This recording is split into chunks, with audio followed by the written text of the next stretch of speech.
a lot of people are quite able to move beyond the material, and they say, listen, I know it's not about whether I've got a nice new car or we're going on 3 holidays a year or no holidays or whatever. But it's actually that thing that says, am I okay with being here in the world, and am I doing what I think I should be doing or what I believe is my calling? Welcome to Living My Breastless Life podcast. I'm your host, HPG. On season 3 of the podcast, we're diving into the helping profession. I have found that almost always there's a catalytic event that leads people to help others. You'll hear a variety of folks share what they do, why they do it, and the unique ways that they help. This season will mostly be guest interviews with some fascinating people and a few surprises for y'all along the way. So let's go.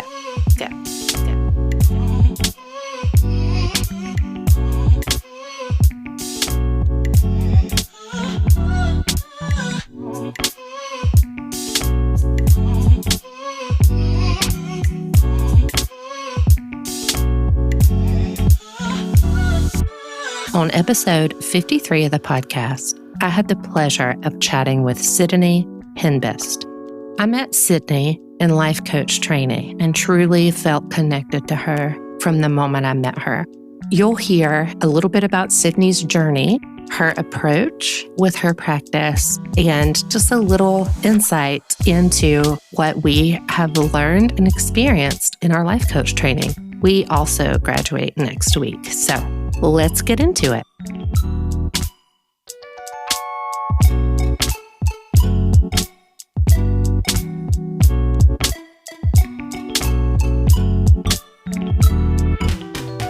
Tell us what you do.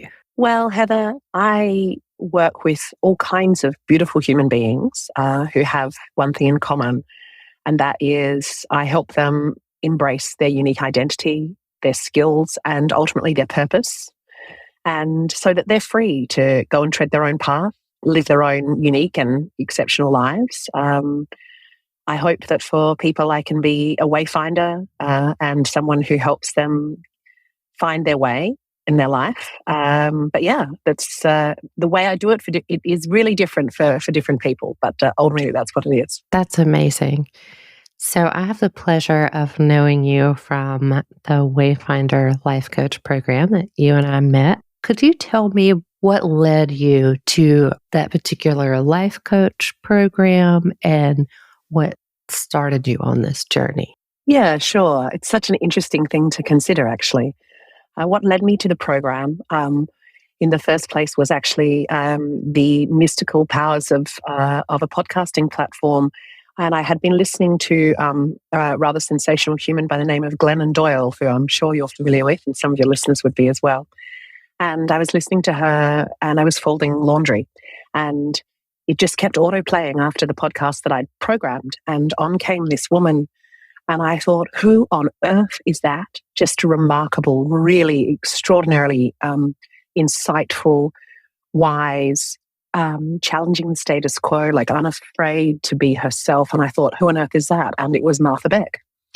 And I thought, interesting. And it was just something that happened. And it was actually probably a solid 6 months later that I had forgotten I'd signed up to a newsletter on her website and suddenly saw this email that said, registration's closed, midnight tonight. So I just hit the button before I'd even had time for there to be a set of neurons fire between, one side to the other. I had already pressed this register button, and I thought, well, I guess we're doing this. So that's how I came to be in the program and to meet yourself. It's been such a pleasure. And I think the fact that it brings together people from all sides of the globe who share a common desire to leave the world a better place is pretty special. In terms of how I came to life coaching, it's also a really interesting question. And in a way, to be honest, I think I have always done it in some form or another. At least that's what I discovered when I realized, when I looked back. I think I sort of probably started having people come to me to help them find a way and figure things out. So back when I was probably a teenager, at parties, there used to be a sort of small queue of people to talk to. which makes me sound like I was popular or something. But it was actually that people really liked to get my read on situations and to find out. And I've learned a lot of skills over the years that turn that less into an act of opinion and telling people what to do, and a lot more about learning to ask really powerful questions and to really hold space for them to do their own extraordinary work. But yeah, look, I've had a professional career that spanned everything from professional performing arts to tech, to marketing and communications. But all of it has led me to where I am today. Yeah. I'm so thankful that you were doing laundry, listening to We Can Do Hard Things. And when you said that you clicked on the link to register for our life coach training program, it was like close to the closing hour. And what first came to my mind was that was your essential self that clicked the button and just did it. You did a hard thing. Yeah, absolutely. I think that over the last little while, I have really enjoyed being able to name that part of myself. And for those listening, your essential self is really the deep, truest form of yourself. Some might call it your soul, rather than your social self, which is the bit of you that has to interact with the world and make survival type decisions that leads you to maybe not put yourself first. And yeah, it was absolutely my essential self just reached out from in the midst and grabbed the mouse and pressed click, so to speak. It's also a great example of my conative style, and I didn't mispronounce that for those listening. It's not cognitive; it's a thing called conative style, and it's well worth Googling if you have a spare minute. But it tells us how we take action in the world, and I'm a quick start. And really what that means is that I'm actually, these days, pretty practiced at taking risk. And one of my personal mantras that I live by, and I will say to anyone anytime I get a chance, is very few things actually kill us. Our reptilian brain and our social self will try and convince us that practically everything is like a bona fide threat to our existence. But it turns out almost nothing actually kills you. And I really try and live by that. So I figure, in life, you can always start something and you can always not finish it if it's not right for you. But I was slightly alarmed at the speed with which I clicked that register button. It was just so fast. I was like, heck, what even is going on here? But I trust and I know that it was a really right decision, not the least because I met this incredible cohort of people that, Heather, you're one of, a really inspirational, brilliant people from around the world. Yeah. I'm so thankful. The universe brought us all together, and, I've learned so much from y'all, and like watching each other grow, because our program at minimum is 211 hours. And then we have all the practice hours for several certifications. And, we really get to know each other. And I have no doubt that I'm a much better person. So when you're working with folks, tell me about your approach. I know you meet folks where they are, and you work with, high achievers to live their best life, for lack of a better paraphrasing. So tell me about like your approach. Yeah, sure. Well, look, I guess I really, I have a broad framework that incorporates a lot of the qualities of the Martha Beck Wayfinding methodology, but also draws on lots of other, really well-established ways and tools for people to use. But in terms of how I approach it and how I meet people, context is really key to me. So the first thing I'd like to do is understand where people are at right now and what it is that's led them to be here.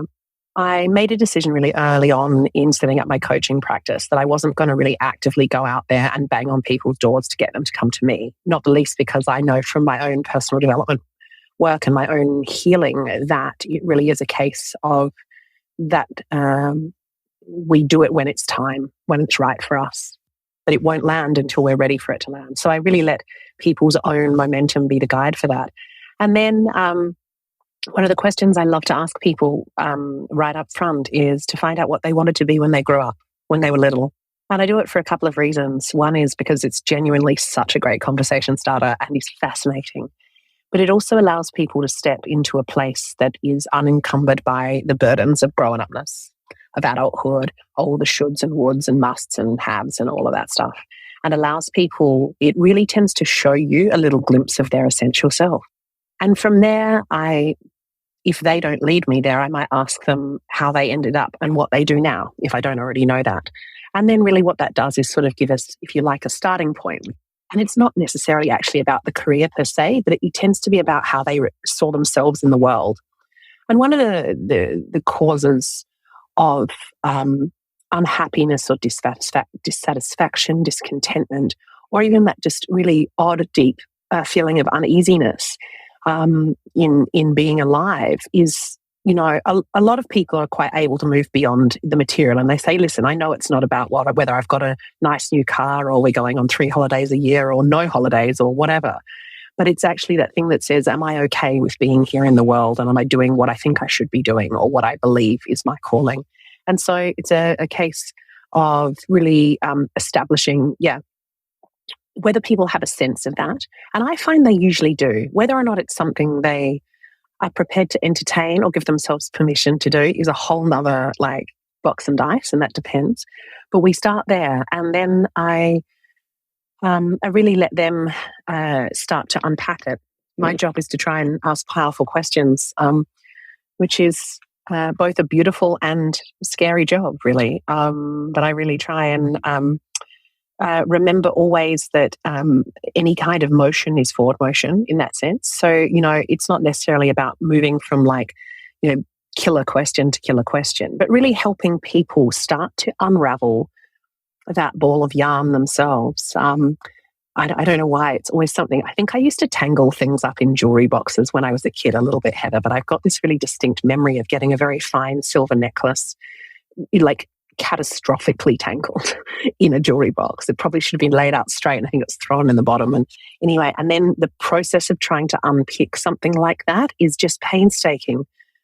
But the unpicking is best done when you try and attempt to loosen the tension from all sides, not just one. And so the questioning process is one of really meandering our way around self a little bit until we start to find the bits that move readily.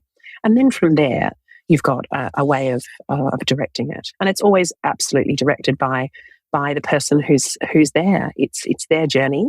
They are the experts in their own lives as well. So it really is a case of me being, I've never found a situation I couldn't find a way out of in life. And I've had a lot of practice at some pretty hairy ones, to be honest.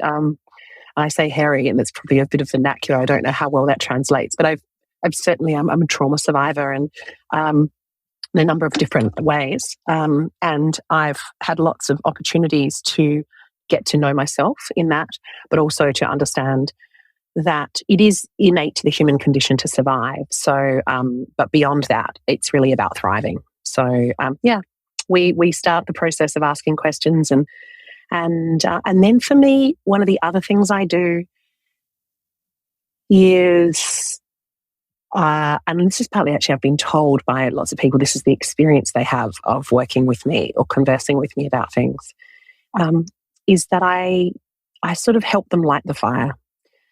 In its simplest form, if you like, it's thinking about it like the you can do it thing, saying to someone, you can do it. If you like, really the basic premise of what we understand to be a coach, if you take it out of life coaching territory and you put it in, say, sports, right? The job of a coach in that environment is to say, hey, listen, we've done the work, but I know you can do this. You were selected for this team. I don't know, it's a slightly different, framework, but I know you can do this. It's really important that that's a deeply authentic sentiment when it's conveyed. But it turns out I've discovered it's much less about being with people each step of the way, but helping them rather feel like they've got what they need to go off. And so my ideal version of this is I send them off and they go off, and they might come back later and they go, you're never going to guess what I did. And they're right. I never could guess, because it always goes way further than I would have thought. But it's just about giving them permission. And not that I want to give it to them, but people do require that cheer squad from each other, if you like. I have to ask, if you're willing to share, what did you want to be when you were growing up? It's a great question. There were two aspects of that for me. One is that I probably wanted to be a singer. and a psychologist. And I also, in very grand terms, because I was born in London in the United Kingdom, but I grew up in Australia. And I was also like, and I'm going to live between like New York and London, be unrestricted, dreaming of children. It's fantastic. And look, interestingly enough, these days I am, when I'm not working with people as a coach, I am an opera singer. So I have pursued performing at that level. And obviously psychology wasn't where I ended up, but it's something I have a huge interest in. It's not quite the right fit for me, and I love working with psychologists, but I love working within the framework that is coaching, the collaborative process that is coaching. I knew that you were a performer, but I did not know you were an opera singer. That's awesome. Yeah. And it's interesting, I find they both kind of feed each other. It's I think having a dual or multi-layered career is a really interesting version of the reflection of our essential selves. We are not one-dimensional creatures. We are many-petaled flowers. And I know you, Heather, for example, have many different, petals in your flower. And I think it's partly what contributes to a balanced sense of being in the world. I don't know what your experience of that is. That's very good. That's a good way to put it. I like that. I have a lot of petals, a whole lot. Some are wilted and some are in bloom. I wanted to be an orthodontist or a behavioral analysis person. Think Silence of the Lambs. Think Jodie Foster and Silence of the Lambs. That's what I wanted to be. And here I am. That's so interesting.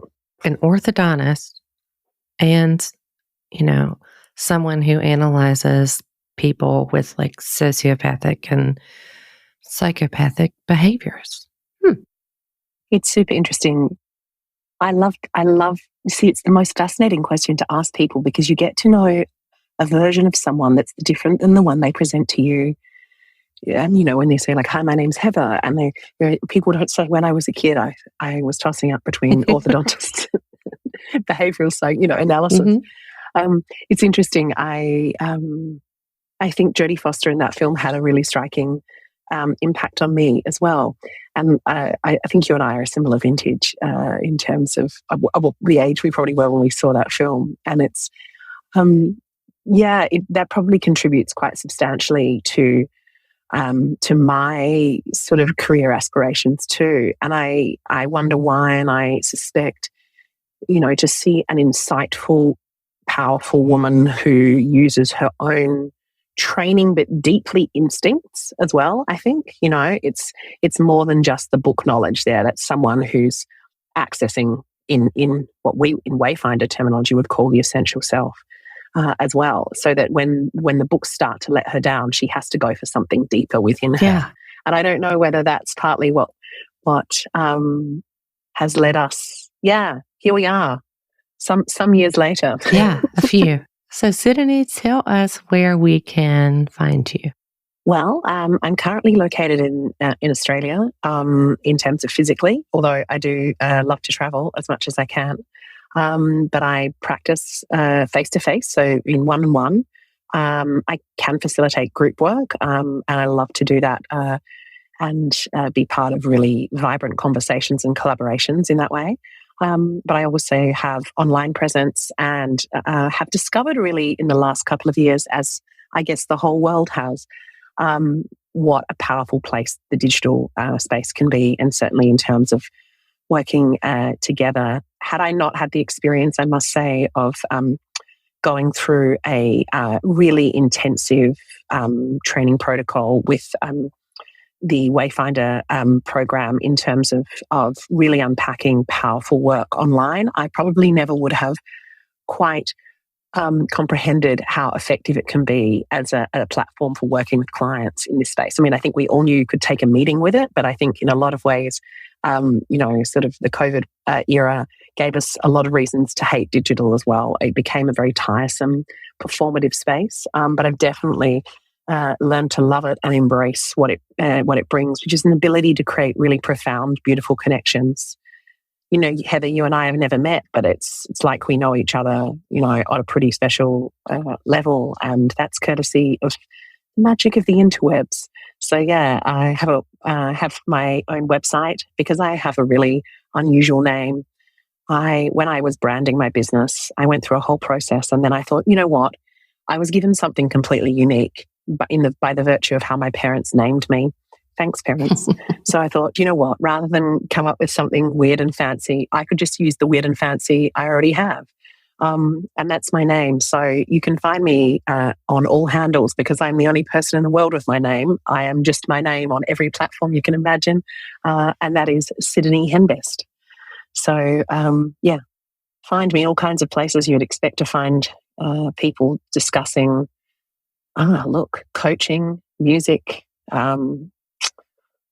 all of the things. I'll make sure I link your information in the show notes, and that way people can check you out. Thank you so much for being on the show today, Sidonie. Thank you so much for having me. And Heather, I have to say, you have a really impressive podcast. What a beautiful act of service it is to share not only your story, but your guests. And I really like your theme music. It's really funky. It had me grooving along listening to it. But yeah. Thank you. It's really great. I think I've never met anyone who, as part of their byline, introduces themselves as a podcaster. So you're my first, top line podcaster. And it's so great to meet you. And I look forward to hearing the rest of the guests you have on this year. Thank you, dear.